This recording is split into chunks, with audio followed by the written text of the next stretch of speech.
السلام عليكم ورحمة الله وبركاته، أهلا بكم. النهاردة هنتكلم عن أهم خطوة في الحقن المجهري وهي إرجاع الأجنة.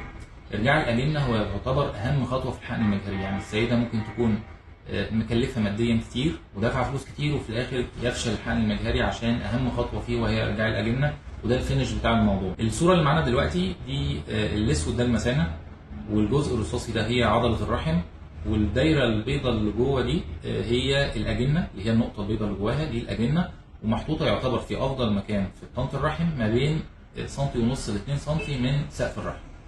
ارجاع الاجنه لازم يتم بسهوله شديده جدا، ما فيهوش مغص، ما فيهوش شد بالات جراحيه، لازم يبقى متحضر له قبل كده ومعمول ترايل له زي بروفا له، بحيث ما نلاقيش اي مفاجآت في الارجاع الاجنه.